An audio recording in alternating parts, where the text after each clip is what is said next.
Bapak Ibu, Saudara jemaat yang saat ini sedang berada di rumah masing-masing, yang telah siap di depan layar baik televisi, HP, laptop, iPad, kita mempersiapkan untuk sama-sama beribadah.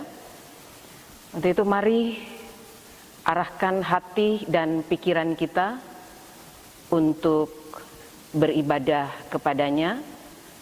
Saya jemput jemaat untuk berdiri. Kita menaikkan pujian Kidung Jemaat nomor 242, bait 1 dan 4.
Kita tabiskan ibadah ini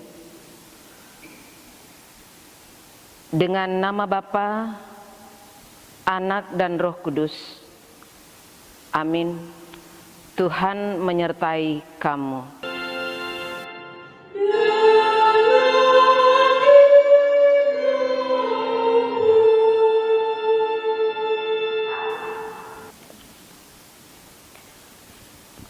Nats pembimbing dalam ibadah saat ini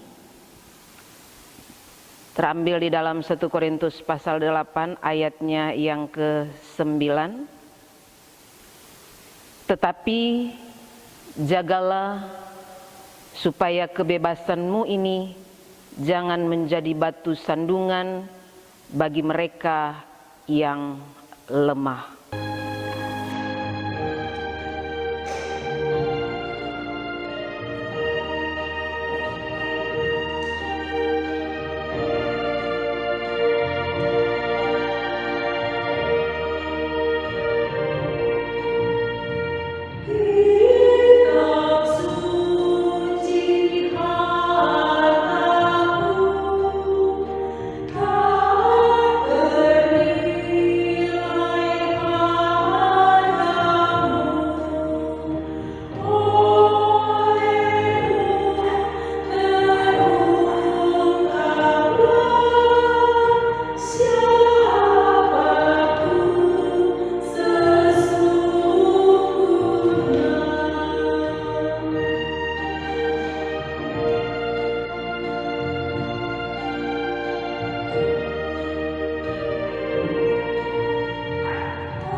Bacaan hukum Allah sebagaimana di dalam Markus pasal 12 ayat 29 sampai 31. Demikian hukum yang terutama ialah, dengarlah hai Israel, Tuhan Allah kita, Tuhan itu esa. Kasihilah Tuhan Allahmu dengan segenap hatimu, dan dengan segenap jiwamu, dan dengan segenap akal budimu, dan dengan segenap kekuatanmu.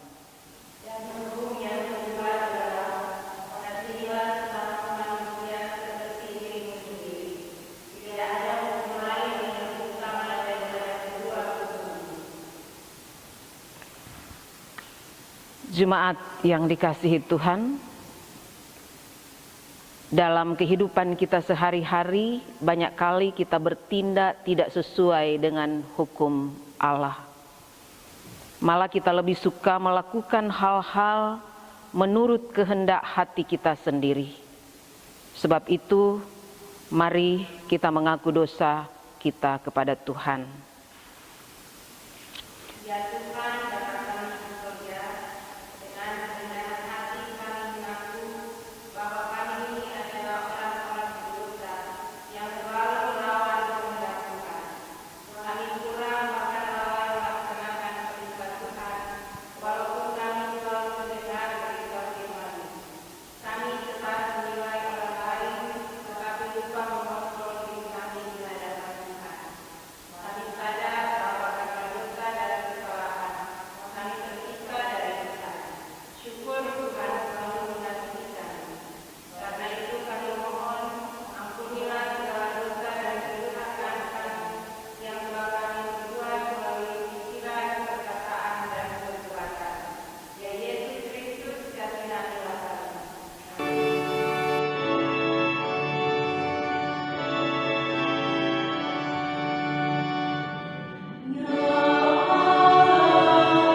berita pengampunan dosa dan berita anugerah Allah. Berbahagialah orang yang diampuni pelanggarannya, yang dosanya ditutupi. Demikian firman Tuhan yang tertulis di dalam Mazmur 32 ayat 1. Sebagai hamba Yesus Kristus, kami memberitakan keampunan dosa kepada setiap orang yang dengan tulus ikhlas telah mengaku dosanya di hadapan Tuhan Allah. Karena begitu besar kasih Allah akan dunia ini, sehingga Ia telah mengaruniakan anaknya yang tunggal, supaya setiap orang yang percaya kepadanya tidak binasa, melainkan beroleh hidup yang kekal.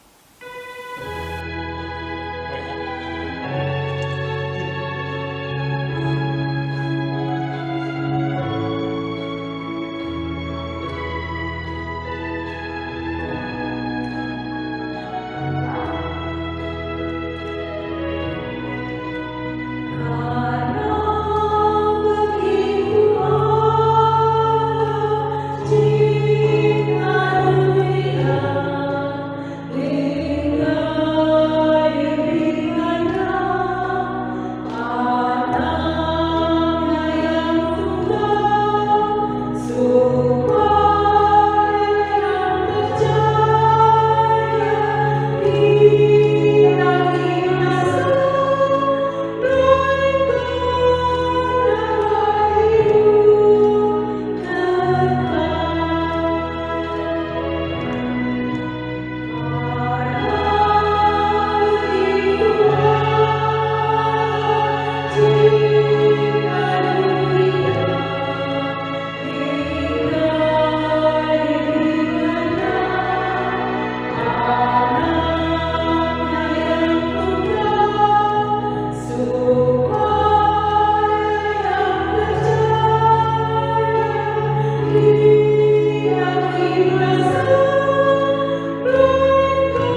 Jemaat Tuhan, kita masuk di dalam pembacaan dan pemberitaan firman Tuhan.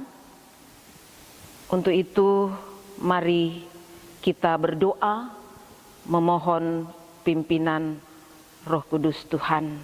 Kita berdoa. Sebagai umat-Mu yang Engkau selamatkan, kami terpanggil di dalam syukur kami karena di minggu kedua, di hari ke-10, di mana Tuhan melayakkan kami di dalam menerima tahun rahmat Tuhan, tahun 2021 ini. Dan di dalam penghentaran Tuhan, saat di mana kami menjalani kehidupan di minggu kedua ini, kami butuh tuntunan Tuhan untuk menuntun perjalanan kehidupan di minggu yang berjalan ini. Dan kami mengundang Engkau di dalam kuasa Roh Kudus-Mu untuk memampukan kami mengerti apa yang Tuhan firmankan bagi kami semua, sehingga kami dikuatkan, dimampukan di dalam menjalani kehidupan dengan berbagai tantangan, di dalam menjawab panggilan Tuhan di tengah-tengah kehidupan kami masing-masing.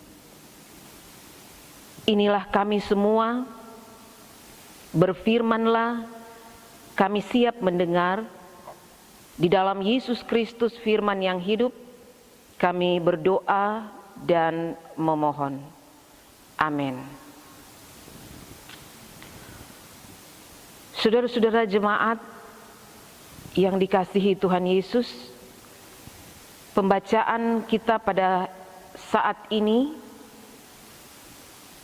di dalam 1 Korintus pasal 8 ayat 1 sampai ayatnya yang ke-13, di bawah judul perikop tentang persembahan berhala. Tentang daging persembahan berhala kita tahu, kita semua mempunyai pengetahuan. Pengetahuan yang demikian membuat orang menjadi sombong, tetapi kasih membangun. Jika ada seorang menyangka bahwa ia mempunyai sesuatu pengetahuan, maka ia belum juga mencapai pengetahuan sebagaimana yang harus dicapainya. Tetapi orang yang mengasihi Allah, ia dikenal oleh Allah. Tentang hal makan daging persembahan berhala kita tahu, tidak ada berhala di dunia dan tidak ada Allah lain daripada Allah yang esa. Sebab sungguh pun ada apa yang disebut Allah, baik di sorga maupun di bumi, dan memang benar ada banyak Allah dan banyak Tuhan yang demikian. Namun bagi kita hanya ada satu Allah saja, yaitu Bapa yang daripadanya berasal segala sesuatu, dan yang untuk Dia kita hidup, dan satu Tuhan saja, yaitu Yesus Kristus, yang olehnya segala sesuatu telah dijadikan, dan yang karena Dia kita hidup. Tetapi bukan semua orang yang mempunyai pengetahuan itu. Ada orang yang karena masih terus terikat pada berhala-berhala, maka daging itu sebagai daging persembahan berhala. Dan oleh karena hati nurani mereka lemah, hati nurani mereka itu dinodai olehnya. Makanan tidak membawa kita lebih dekat kepada Allah. Kita tidak rugi apa-apa kalau tidak kita makan, dan kita tidak untung apa-apa kalau kita makan. Tetapi jagalah supaya kebebasanmu ini jangan menjadi batu sandungan bagi mereka yang lemah. Karena apabila orang melihat engkau yang mempunyai pengetahuan sedang duduk makan di dalam kuil berhala, bukankah orang yang lemah hati nuraninya itu dikuatkan untuk makan daging persembahan berhala? Dengan jalan demikian, orang yang lemah, yaitu saudaramu yang untuknya Kristus telah mati, menjadi binasa karena pengetahuanmu. Jika engkau secara demikian berdosa terhadap saudara-saudaramu dan melukai hati nurani mereka yang lemah, engkau pada hakikatnya berdosa terhadap Kristus. Karena itu, apabila makanan menjadi batu sandungan bagi saudaraku, aku untuk selama-lamanya tidak akan mau makan daging lagi, supaya aku jangan menjadi batu sandungan bagi saudaraku. Demikianlah pembacaan firman Tuhan. Terimalah dengan lemah lembut firman yang tertanam di dalam hatimu, yang berkuasa menyelamatkan jiwamu. Yang berbahagia ialah mereka yang mendengarkan firman Allah dan yang memeliharanya. Haleluya.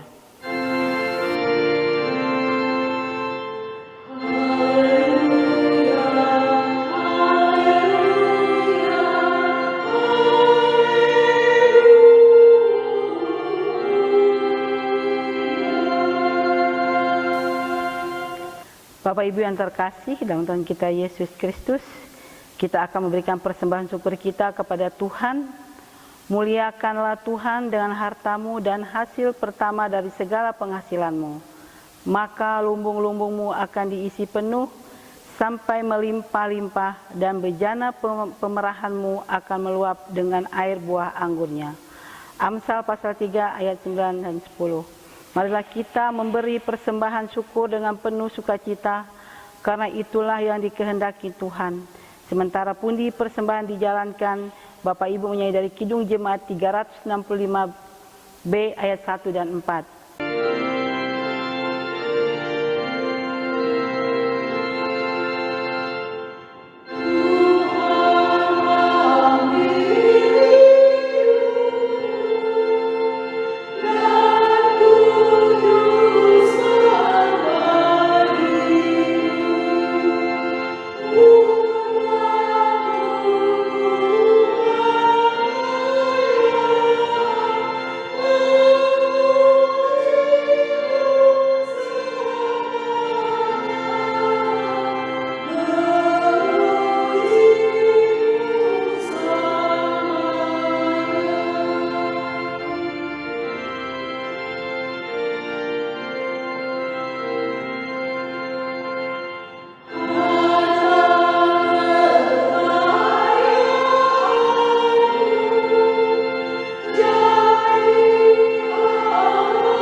Bapak Ibu yang terkasih dalam Tuhan kita Yesus Kristus, marilah kita berdoa untuk persembahan. Kita berdoa.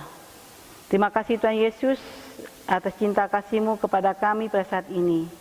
Bapa di surga, pada saat ini kami membawa persembahan syukur kami kepadamu. Apa yang kami persembahkan ini semua berasal daripada-Mu. Untuk itu ya Tuhan, suci dan kuduskanlah persembahan kami ini, agar layak kami pergunakan dalam pelayanan kasih di tengah-tengah dunia ini. Berkati bagi saudara kami yang sudah memberi persembahan syukur ini, biarlah persembahan syukur kami ini juga menjadi harum di hadapan-Mu. Dan ajarlah kami ya Tuhan untuk memberi yang terbaik di hadapan-Mu. Inilah syukur kami, hanya di dalam nama Tuhan kami Yesus Kristus Tuhan dan Juru Selamat. Amin.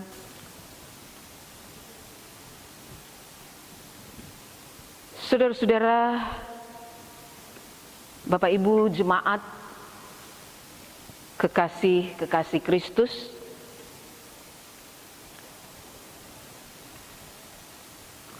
melalui pembacaan firman Tuhan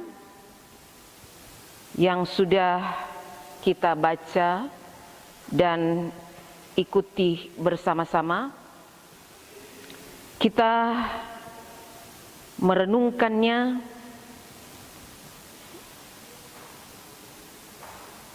di dalam tema menjadi sarana penyataan Allah.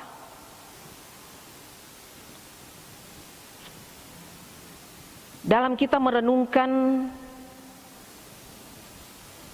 firman Tuhan pada saat ini,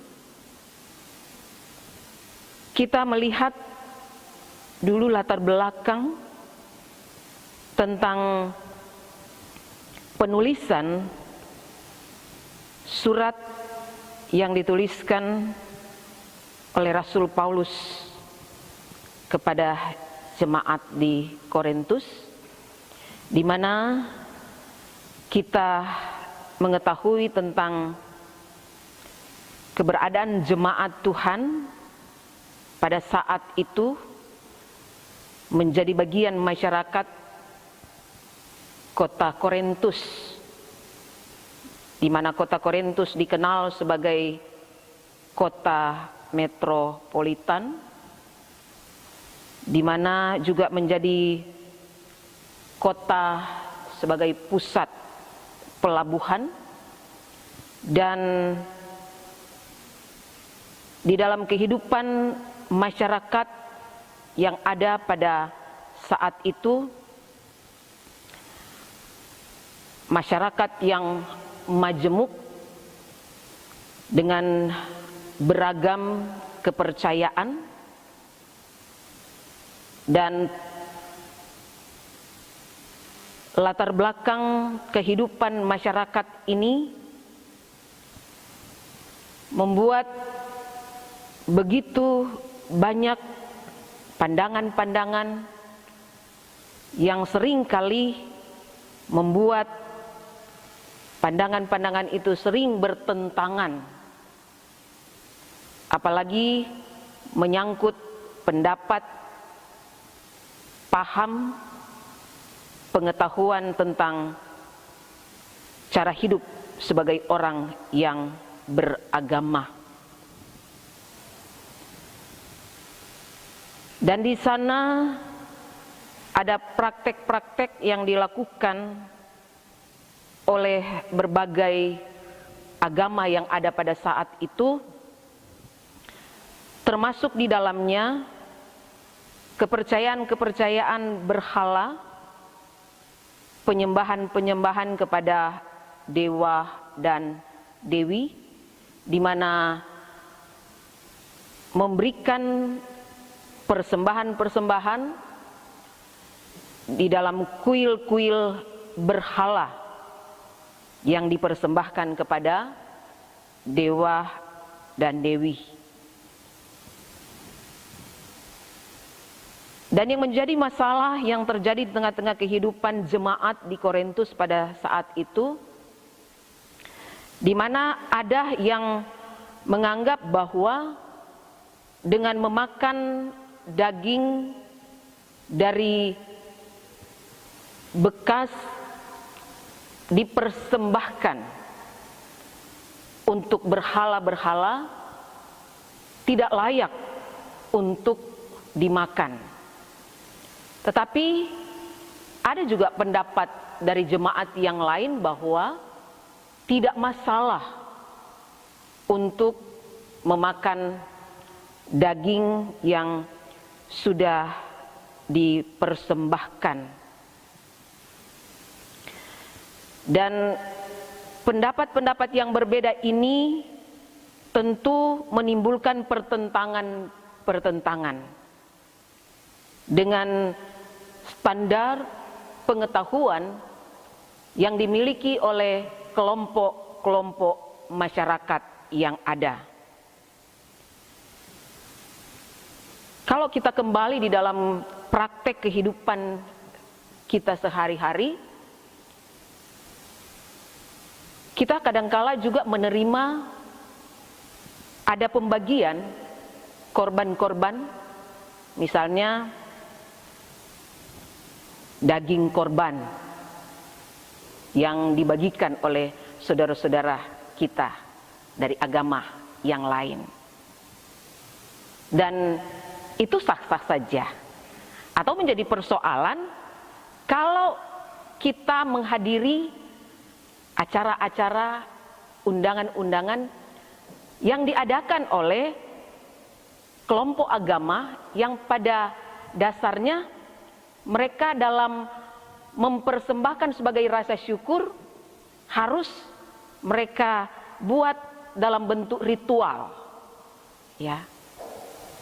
Apakah ini menjadi persoalan, kemudian menjadi alasan untuk tidak mau memakan makanan yang dihidangkan oleh saudara-saudara kita yang mengundang. Nah, itu salah satu contoh untuk kita melihat persoalan yang kemudian terjadi di tengah-tengah kehidupan jemaat yang ada di Korintus. Dan Rasul Paulus dalam menjawab perbedaan-perbedaan yang ada di tengah-tengah jemaat pada saat itu, di mana ada yang menganggap orang yang masih baru, yang masih mudah terpengaruh, dan yang juga akan membuat mereka menjadi mundur dalam keyakinan. Nah, inilah yang harus dijawab terhadap persoalan yang dihadapi oleh jemaat Korintus pada saat itu. Hal pertama yang kita lihat adalah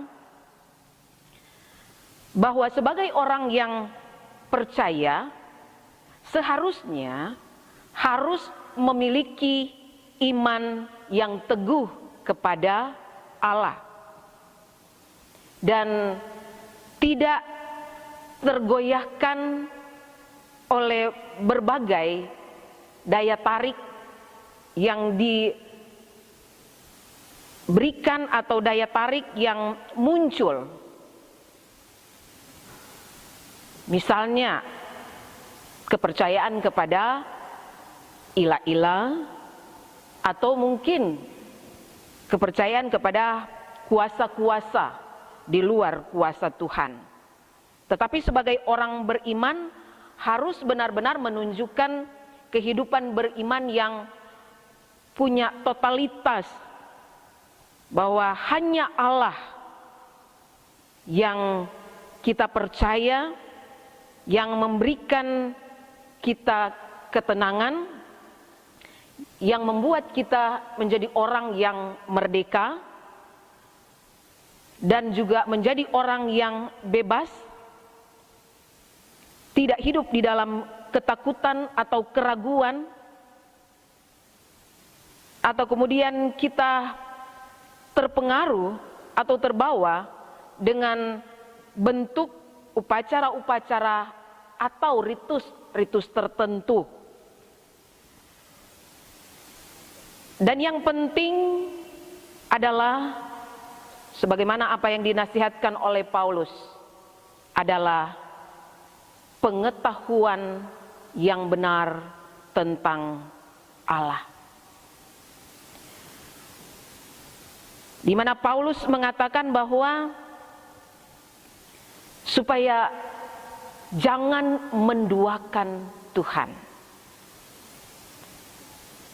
Jangan kemudian percaya kepada Tuhan tapi masih percaya kepada hal-hal atau ilmu kedukunan, kepada orang-orang pinter, atau percaya kepada ilmu perbintangan.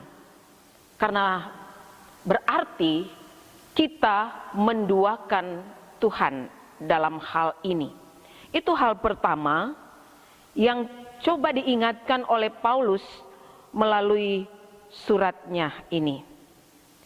Dan yang kedua, mengutamakan yang paling utama atau memprioritaskan hal yang penting. Karena kalau kita mengingat nasihat Paulus di bagian surat yang lain, khususnya di dalam Roma pasal 14 ayatnya yang ke-17, Paulus menasihatkan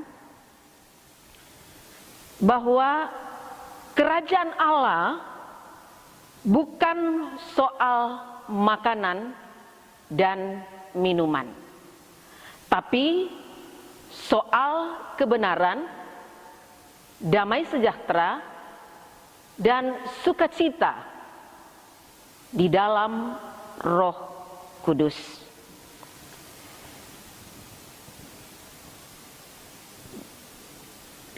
Pertentangan soal yang dipersoalkan berbicara tentang yang sifatnya secara nampak atau secara fisik. Ini juga diingatkan oleh Yesus di dalam pengajarannya. Kalau kita membuka di dalam Matius pasal 15 ayatnya yang ke-18, di situ Tuhan Yesus mengatakan, bukan yang masuk yang menajiskan, tetapi yang keluar itulah.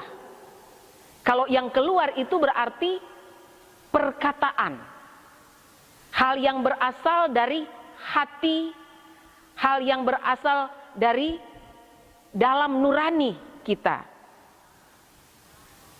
Jadi dihubungkan dengan nasihat yang disampaikan oleh Paulus ini lewat apa yang diingatkan atau diajarkan oleh Yesus. Yang menjadi prioritas dalam kita mau menampakkan kehidupan yang benar bukan hanya berasal dari luar, tapi harus dari dalam hati. Yang seringkali hanya menjadi persoalan-persoalan yang kecil, yang kemudian menjadi persoalan dalam kehidupan berjemaat, kadangkala hanya berkisar di soal teknis pelaksanaan di dalam kegiatan-kegiatan baik beribadah. Cara beribadah, contohnya, misalnya ada orang yang menentang atau ada orang yang tidak sependapat. Ya, dengan cara beribadah, ada yang berlutut, ya, ada yang tepuk tangan. Itu hanya soal teknis yang kadangkala membuat persoalan pertentangan terjadi di dalam kehidupan sebagai satu persekutuan jemaat yang adalah satu tubuh Kristus. Dan hal ketiga, kalau kita memperhatikan lewat nasihat-nasihat dari Paulus yang kemudian dinasihatkan adalah menyangkut kasih. Bahwa kebebasan itu penting, tapi yang lebih utama dari segala-galanya adalah kasih. Jadi orang bisa melakukan apa saja dengan kebebasan yang sudah diberikan kepada kita. Tetapi jangan menjadikan kebebasan itu menjadi batu sandungan bagi orang lain. Kalau orang lain merasa yakin dengan apa yang dilakukan, kita harus hormati apa yang menjadi perbedaan. Bukan kemudian dipertentangkan atau menjadikan itu sebagai satu persoalan di dalam kehidupan sebagai orang percaya. Di dalamnya juga supaya pesan yang mau disampaikan ada saling menghargai. dengan perbedaan yang ada. Karena di bagian bacaan firman Tuhan bagian terakhir, Paulus mengatakan walaupun dia memiliki kebebasan, tapi dia rela untuk tidak makan. Hanya demi untuk supaya orang lain jangan tersandung. Dia mengurangi kebebasannya. Dia merem, dia mengendalikan. Bukan hanya berpikir tentang kesenangannya dengan kebebasan yang dia miliki, tetapi dia juga mengingat tentang bagaimana dengan orang lain. Dan nasihat juga dari Paulus sendiri kalau kita membuka di dalam 1 Korintus 10 ayat 23. Di situ dituliskan segala sesuatu dibolehkan, tapi tidak semuanya berguna. Maksudnya apa? Bahwa yang lebih utama dari segala-galanya adalah kasih. Kasih yang harus nampak.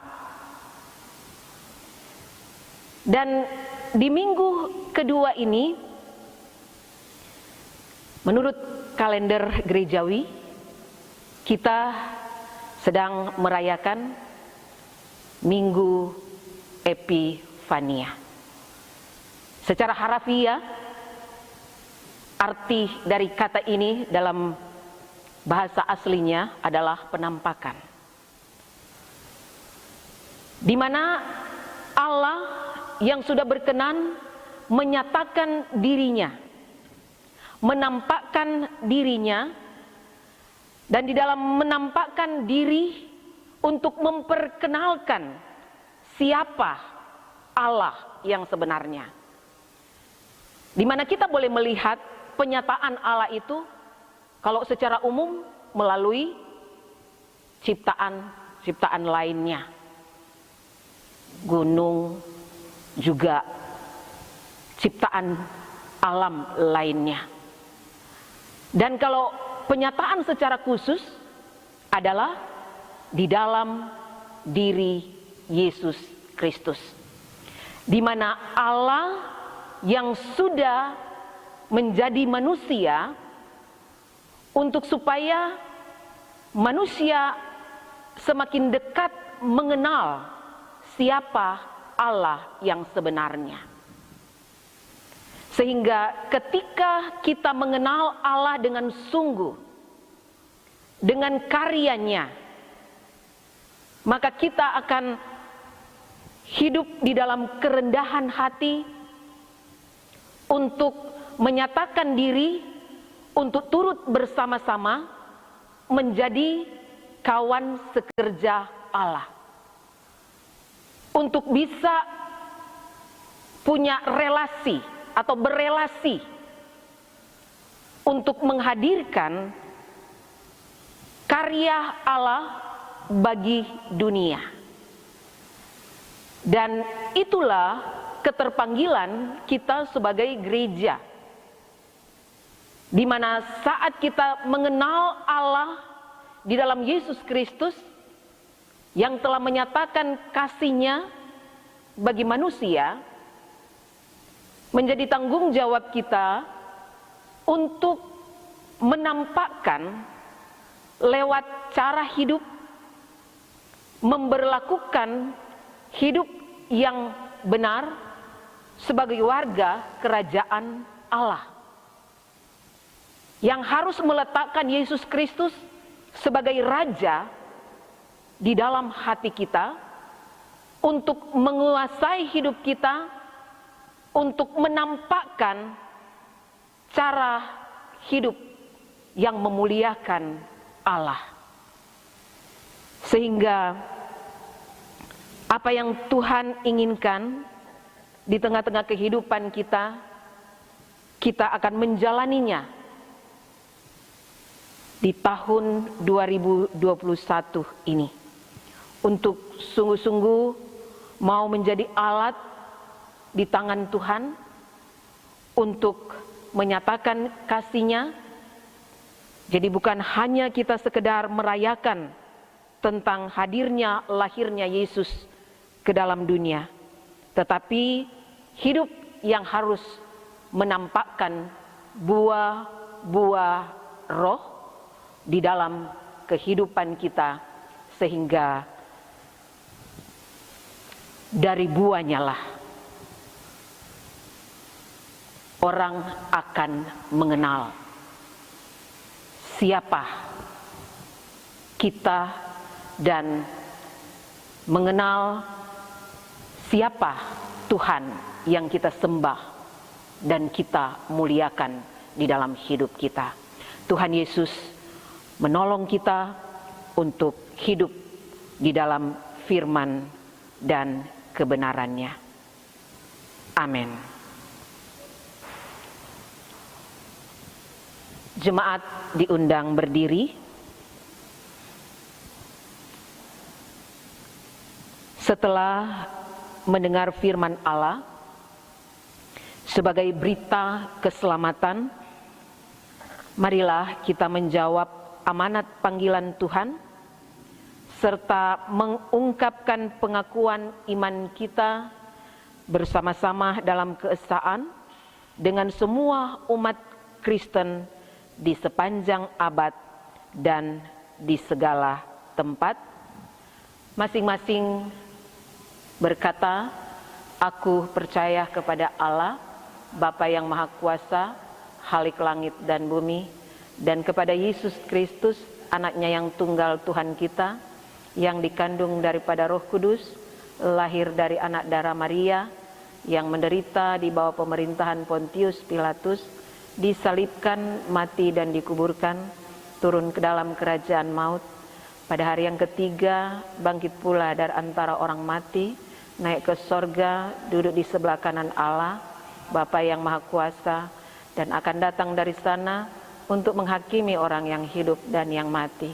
Aku percaya kepada Roh Kudus, gereja yang kudus dan am, persekutuan orang kudus, pengampunan dosa, kebangkitan daging, dan hidup yang kekal. Amin.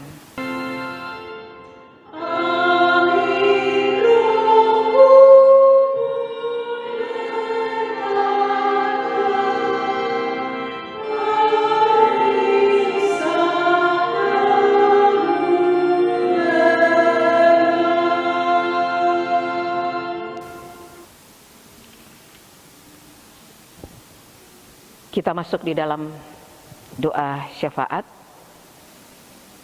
Untuk itu kita satukan hati, kita berdoa. Di minggu ini,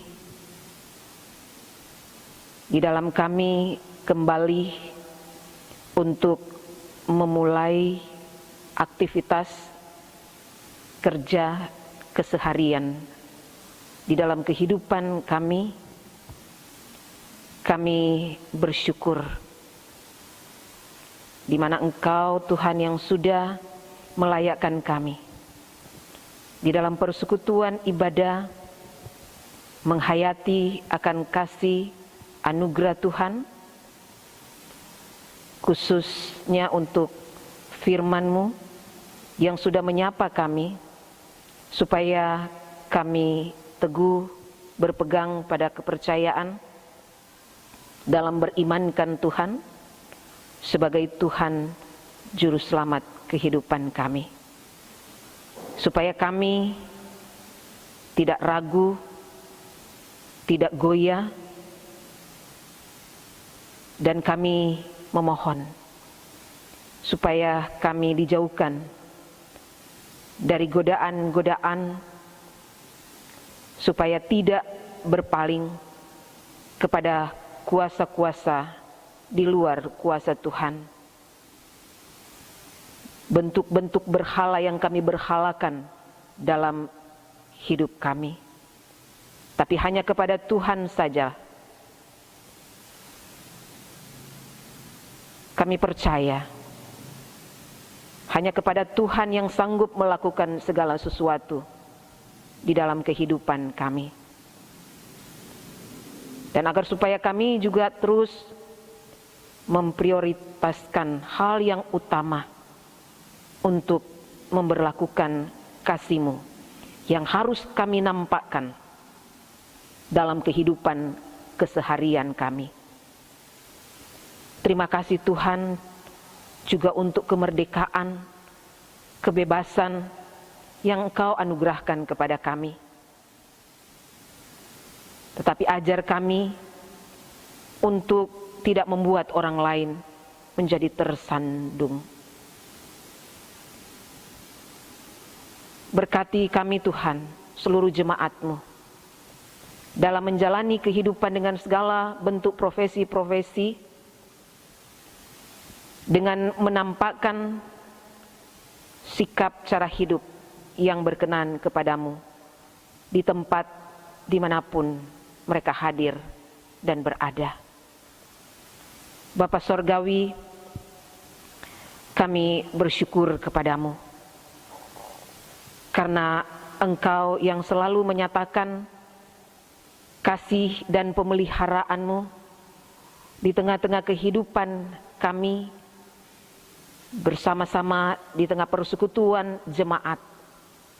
Untuk itu kami bersyukur untuk berkat-berkat yang boleh diterima, baik yang bersyukur karena hari ulang tahun kelahiran dan pernikahan. Engkau berkati dan kuduskan agar supaya senantiasa menyatakan syukur sebagai panggilan orang yang percaya. Juga kami tak lupa menggumuli pergumulan saudara-saudara kami yang saat ini di dalam keadaan sakit, dalam kelemahan tubuh. Kami berdoa khususnya pemulihan bagi Ibu Kirimang.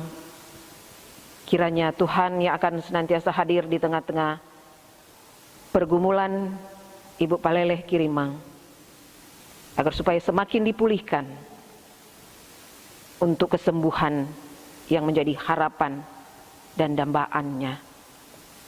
Kami juga berdoa bersama-sama sebagai satu persekutuan untuk jemaat Tuhan yang dalam usia lansia, diberkati di dalam kesehatan, diberkati di dalam sukacita, dalam menjalani kehidupan masa tua mereka, untuk hadir di tengah-tengah keluarga, dalam memberikan nasihat-nasihatnya, agar supaya dia dengan penuh sukacita selalu menjalankan tanggung jawab di tengah-tengah kehidupan keluarganya.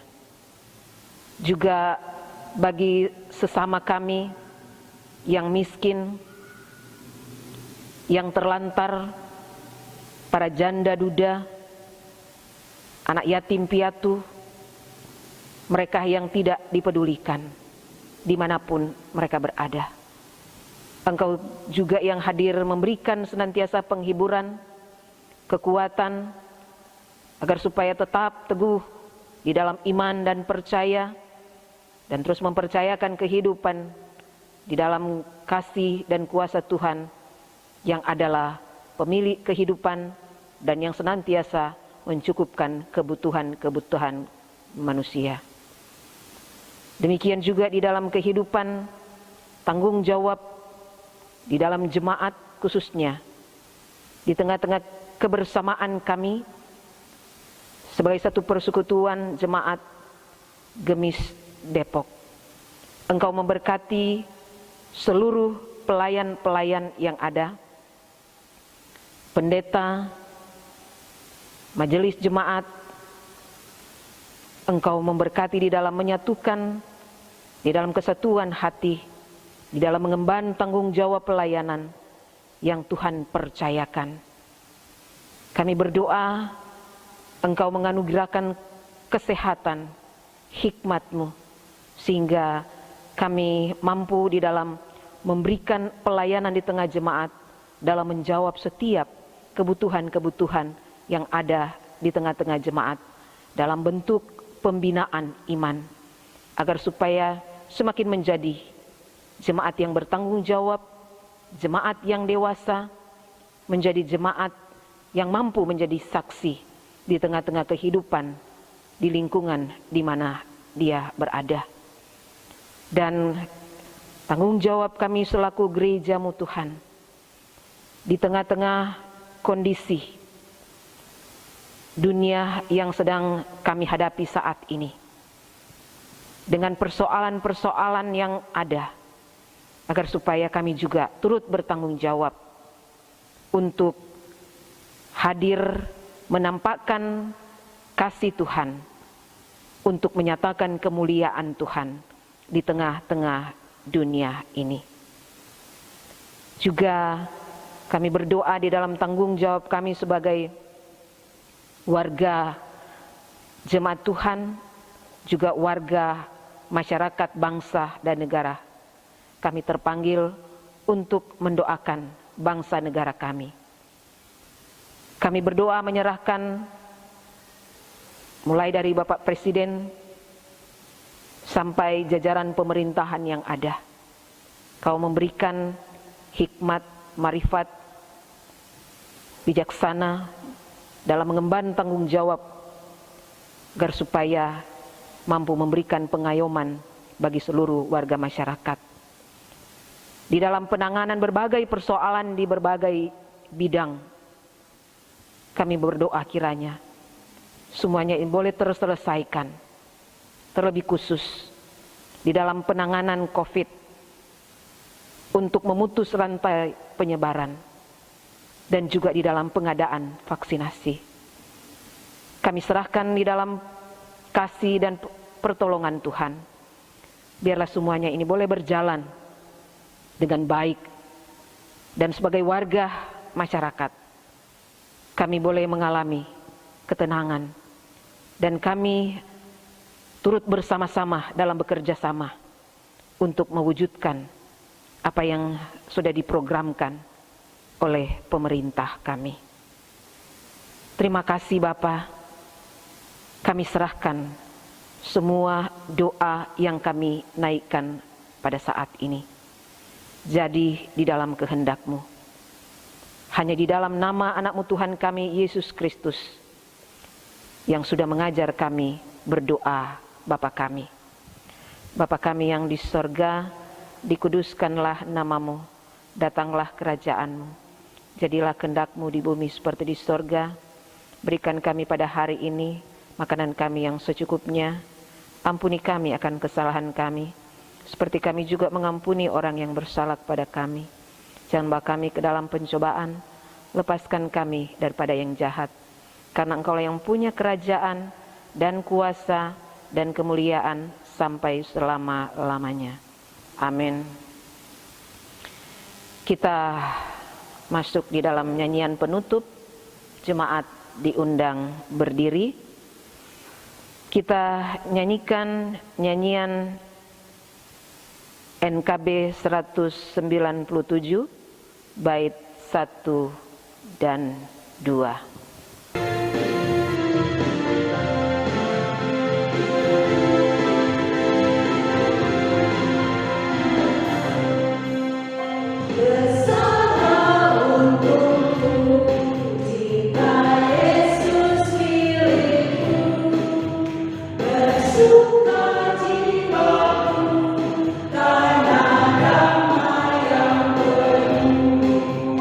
Meskipun angin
Saudara-saudara, Bapak Ibu jemaat yang dikasihi Tuhan,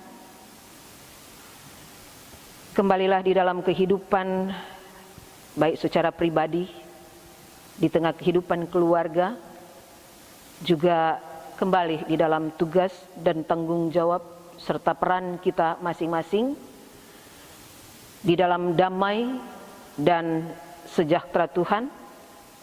Dan untuk itu mari arahkan hati kepada Tuhan untuk menerima berkat Tuhan. Anugerah Tuhan Yesus Kristus dan kasih Allah Bapa dan persekutuan dengan Roh Kudus menyertai kamu sekalian. Amin.